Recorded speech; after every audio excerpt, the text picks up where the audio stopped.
Today, the greatest risk of global catastrophe doesn't look like this. Instead, it looks like this. If anything kills over 10 million people in the next few decades, it's most likely to be a highly infectious virus rather than a war.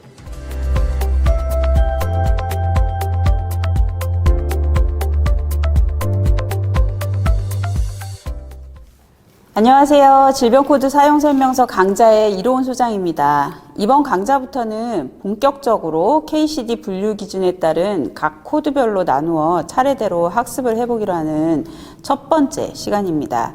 질병 분류 기준 중에 제일 첫째 장 챕터 1, 그 전신을 침해한 질환군 중 1 파트, 특정 감염성 및 기생충성 질환 A00에서 B99 코드에 대해서 학습해보는 시간입니다. 여러분, 이번에 그 아카데미 작품상을 받은 봉준호 감독님의 기생충이라는 영화 들어보셨죠? 영어로 아카데미 A자와 봉준호 감독이 봉이라는 별명이 있는데 봉의 알파벳 B, 그리고 영화 제목 기생충을 붙여서 AB, 감염 기생충성 질환 이러구나, 이렇게 기억해 주시면 아마 기억이 잘 나실 것 같습니다. 유치한가요? 유치하면 잘 외워집니다. 여러분 아마 그 아카데미 봉준호 감독 기생충 이렇게 붙여가지고 기억을 꼭 AB 코드 기억을 해주시기 바랍니다. 이렇게 감염성 및 기생충성 질환이 모두 A와 B 코드에 해당합니다. 주로 감염에 의해서 전파가 되는 질환은 A 코드에, B는 기생충 및 기타 세균이나 바이러스 질환들이 대거 포함되어 있습니다. A와 B 코드는 두 차시에 걸쳐서 강좌가 진행될 예정이고요.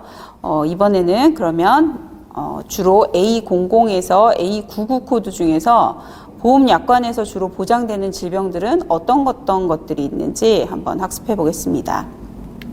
자, A 코드를 설명하는 데 있어서 여러분들이 이해하시기가 쉽도록 저는 생명보험과 손해보험으로 구분해서 설명을 해보려고 합니다. 우선 생명보험부터, 생명보험에서 보장하는 A 코드 관련 질병은 무엇이 있을까요, 여러분? 정답은 생명보험에서는 재해에 해당하는 감염병들이 주로 A 코드에 해당합니다. 이 재해 약관들을 이제 살펴봐야 될 텐데요. 재해 정의에서 재해에 포함되는 내용을 설명하고 있는데 그 2번 항목을 보시면 감염병의 예방 및 관리에 관한 법률 제2조 제2호의 규정에 의한 감염병이라고 적혀 있고 그 다음 가로 안에 콜레라, 장티푸스, 파라티푸스, 세균성 이질, 장출혈성 대장균 감염증, A형 간염 이렇게 6가지 감염병들이 적혀 있습니다. 약관에는 질병 코드까지 나와 있지 않지만 이 질병 코드를 KCD 코드에 따라 실제 적용을 해보면 거의 A 코드에 해당한다는 것을 알 수 있습니다. 자, 그럼 표로 정리한 그 코드들을 하나씩 살펴볼 텐데요. 콜레라는 A00, 장티푸스는 A01.0, 파라티푸스는 A01.1, 세균성 이질은 A03, 장출혈성 대장균 감염증. 이것은 주로 우리가 햄버거병이라고 하는 질병인데요. A04.3에 해당합니다. 햄버거의 킹이라고 불리는 TV 광고를 보면 햄버거 가게에 그 배우 김영철 이 들어와가지고 주문은 안 하고 냅다 4달러를 외치는 광고가 4달러를 외치는 광고가 유행한 적이 있었는데 그걸 떠올리시면 햄버거병은 A04.3이라고 기억을 하시면 좋을 것 같습니다. 마지막으로 A형 간염인데요. 이 질병은 유일하게 B 코드에 해당해요. 그래서 B15에 해당하는데 그렇지만 이제 그 A형 간염이니까 이 이름이 A형 간염이니까 재해에서 보장하는 A 코드라고 묶어서 기억을 하시면 좋을 것 같습니다. 이렇게 생명보험의 재해보장 감염병에 관해서는 생명보험만의 특이한 점 2가지가 있습니다. 주로 장점이 될 수 있겠는데요. 첫 번째 특이점은 좀 전에 표에서 나열한 6가지 감염병, 콜레라, 장티푸스, 파라티푸스, 세균성 이질, 장출혈성 감염증, A형 간염 요거 6가지. 그런데 이제 뒤에서 실제로는 더 보장받을 수 있는 질병들까지 합치면은 그 숫자가 더 늘어날 수 있겠습니다만 이건 다음에 설명을 하도록 하겠습니다. 여하튼 이러한 제2의 감염병들이 의학적으로는 또 실제적으로는 분명히 질병이잖아요. 여러분 제가 말씀드린 콜레라, 장티푸스 뭐 이런 것들 분명히 질병에 해당하는데 생명보험 약관의 정의에서 재해라고 특별히 이걸 규정해 버린 거죠. 그래서 추가적으로 보장을 확장해주는 장점이 있다는 겁니다. 질병보다는 재해로 인정되는 것이 실제 보장 금액이 훨씬 크다는 걸 여러분들도 당연히 알고 계시죠?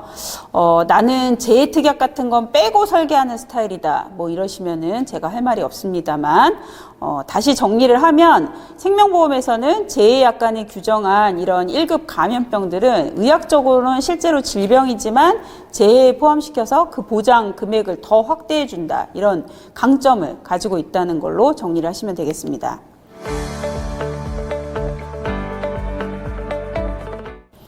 또 한 가지 특이한 점은 약관상 나열한 콜레라 등의 6가지 이 질병 외에도 추가로 보장받을 수 있는 감염병들이 더 늘어날 수 있다는 겁니다. 진짜 그게 어떻게 가능할까요? 어떻게 가능한지 약관 내용을 여러분들 파헤쳐 보시면 아시게 될 겁니다. 재해약관 규정의 주의 항목 2번 항목에서는 감염병에 관한 법률이 재개정될 경우 보험사고 발생 당시 재개정된 법률을 적용합니다. 라고 명시가 되어 있기 때문에 추가로 지정된 감염병들은 추가로 보장을 받을 수 있게 되는 겁니다. 그럼 현재 시점에서 이 감염병에 관한 법률이 어떻게 변경이 되었는지 알아봐야 되겠죠? 거기에 대해서 알아보겠습니다. 최근 마지막 개정이 2018년 3월 27일 개정인데요. 감염병의 예방 및 관리에 관한 법률 제2조, 제2호에서는 제1급 감염병이란 생물 테러 감염병, 또는 치명률이 높거나 집단 발생의 우려가 커서 발생 또는 유행 즉시 신고하여야 하고 음압 격리와 같은 높은 수준의 격리가 필요한 감염병으로서 다음 각목의 감염병을 말한다 라고 돼 있어요. 그리고 다만 갑작스러운 국내 유입 또는 유행이 예견되어 긴급한 예방 관리가 필요하여 보건복지부 장관이 지정하는 감염병을 포함한다 라고 법 규정이 명시가 되어 있고 이후에 가에서부터 덧까지 17가지의 질병을 나열하고 있는데 표로 정리해서 그 질병들을 한번 살펴보겠습니다. 자, 여기 어떤 그 1급 감염병들이 돼 있냐면 에볼라 바이러스 A98.4 이렇게 다 코드를 옆에다가 명시를 했고요. 다 열열열 돼 있죠. 열나는 것들은 이렇게 유행하는 열들이 1급 감염병에 많이 포함이 돼 있어요. 여러분들이 들어보신 것도 있고 처음 보시는 것들도 있을 텐데 마버그 열, 라싸 열, 외국에서 많이 들어온 거죠. 이렇게 지역을 붙여가지고 하기도 해요. 크리미안 콩고 출혈열, 남아메리카 출혈열, 리프트 발리열, 그 다음에 두창, 페스트, 탄저, 보툴리늄 독소증, 야토병, 타 항목에 신종 감염병 증후군 돼 있고 코드가 U07.1로 돼 있어요. 요거를 좀 유의하셔야 되는데 이번에 그 타 항목에 들어간 게 코로나 바이러스 신종 감염병 증후군이 코드 U07.1로 표시가 돼 있습니다. 그리고 우리가 알고 있는 다음에는 사스가 U04.9, 그 다음에 메르스가 U19.1 이렇게 돼 있고요. 동물 인플루엔자 인체 감염증이 J09, 그 다음에 신종플루가 A49.2, 그 다음에 디프테리아가 A36에 이렇게 1급 감염병 개정 법률에 추가된 질병 코드들을 살펴봤는데요. 결론적으로 제 약관의 두 번째 특장점이라고 한다면 앞선 약관에 나와 있는 6가지 그 감염병들도 당연히 재해로 보장을 하고 새롭게 이렇게 법률이 제정 변경돼 가지고 새롭게 추가된 17가지의 코드들도 추가로 재해로 보장을 받을 수 있다는 겁니다. 약관들이 법률이 바뀔 때마다 바로바로 변동할 수가 없기 때문에 이런 규정들을 두고 있는 것인데요. 물론 법률이 개정돼 가지고 지금처럼 이렇게 숫자가 늘어날 수도 있지만 줄어들 수도 있겠죠. 그러면 1급 감염병이 아니라 그거보다 이제 위험이 떨어져 가지고 없어지는 거니까 그 점에서는 조금 안심하셔도 될 것 같습니다.